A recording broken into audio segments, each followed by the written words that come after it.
Oh, bien fait de Fiandaca et Campanella maintenant poursuivre. Alors Campanella qui préfère jouer en retrait avec Delcourt. Fiandaca qui doit essayer d'aller faire l'effort pour gêner la défense. La mauvaise remise de Miché. Premier renvoi aussi capté par Makaroglou, enfin arrêté en tout cas. Et il me semble que c'est Papia qui avait tenté ça. Ditouri. Ah, Ditouri, ça peut être intéressant avec de l'espace pour Zarbo. L'appel sur la droite, il préfère aller dans l'axe. Zarbo, il va tenter sa chance. Oui, elle part très très bien, cette frappe de Zarbo. Et Bouzaka qui doit s'employer. La réplique enfin de Trivière. Et elle prenait la direction de la lucarne, hein, cette frappe de Zarbo. Ditouri.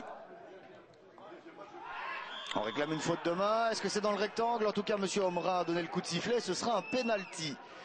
Alors d'ici, je ne peux pas vous dire qui a pris cette balle de la main. Je me demande si ce n'est pas Pourbet. Quoi qu'il en soit, c'est bien penalty pour Trivière alors que l'on joue depuis 19 minutes.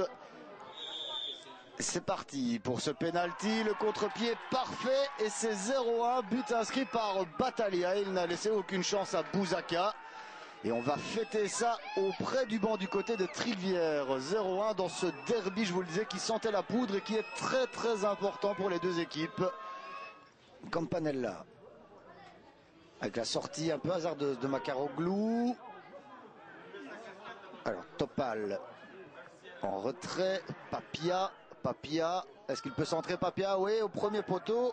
Intervention nécessaire de Makaroglou qui avait très bien réduit l'angle. On tente le relais. Fiandaca, est-ce qu'il peut passer? Oui, il est dans le rectangle. Fiandaca, ça va être l'égalisation. Non, Makaroglou qui intervient. On rejoue depuis 10 minutes et demie dans cette deuxième période. Et c'est la première possibilité intéressante. Elle est à mettre à l'actif de Houdin. Mais de nouveau, le jeu n'est pas exceptionnel des deux côtés.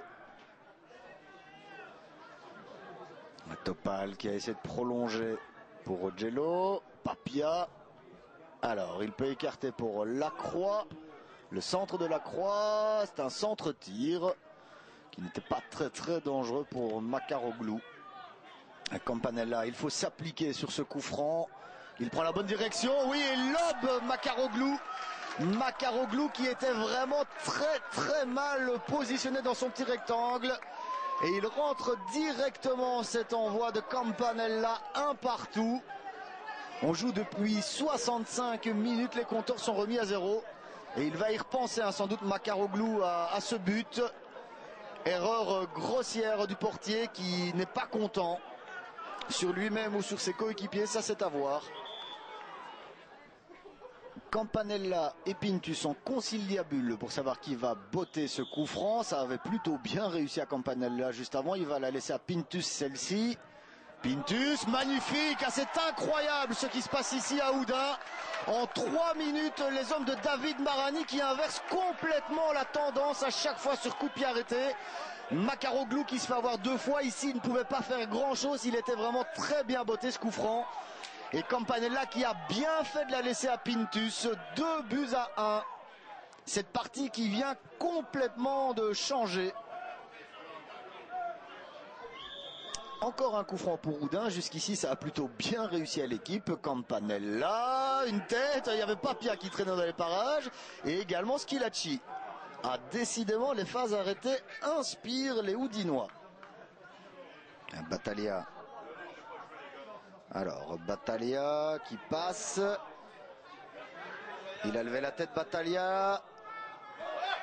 C'est remis dans les pieds de Salamone. Et Bouzaka qui est intervenu fort à propos. Salamone qui est monté il y a quelques minutes à peine. Deuxième essai peut-être. Ditouri pas de hors-jeu. En retrait. Petruzzella contré. Dégagé. Toujours pas sur Yaman. Ah, on souffre dans la défense houdinoise pour l'instant. Le dernier coup de pied de but de Makaroglou. Le temps est largement écoulé.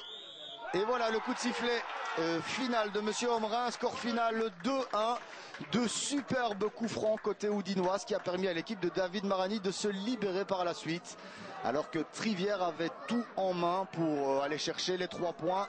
Et au pire le match nul. C'est l'acclimatation à la première provinciale. On sait que vous êtes monté 3 saisons consécutivement. Maintenant, il faut un petit peu digérer ça. C'est vrai qu'au début ça a été ça, on a tout le temps eu l'habitude d'un Trivière qui partait vers l'avant et là maintenant on doit gérer un petit peu plus. Mais non, je pense qu'on se met des pressions inutiles et certains joueurs ne prennent pas des initiatives et à un certain moment la gestion de ce stress se retourne contre nous. Comme j'avais dit la semaine passée à vos collègues, on est une équipe qui est très hargneuse, on est féroce dans tous les duels, mais parfois ça se retourne contre nous quand on se fait rattraper au score, voilà. Une victoire, ça fait effectivement toujours plaisir. Face à Trivière, elle a encore un petit goût supplémentaire parce que c'est un véritable derby. Oui, c'est sûr. Bon, c'est bien. Un derby à la base, on dit toujours c'est des matchs un peu spéciaux, un peu chauds. C'est vrai que c'était un match engagé, mais je pense que dans l'ensemble c'était correct, même s'il y a eu un petit peu de nervosité en fin de match, ce qui est logique. Mais voilà, quoi, dans l'ensemble, ce derby s'est bien passé. Et, pour une fois, à notre avantage, on est tout heureux.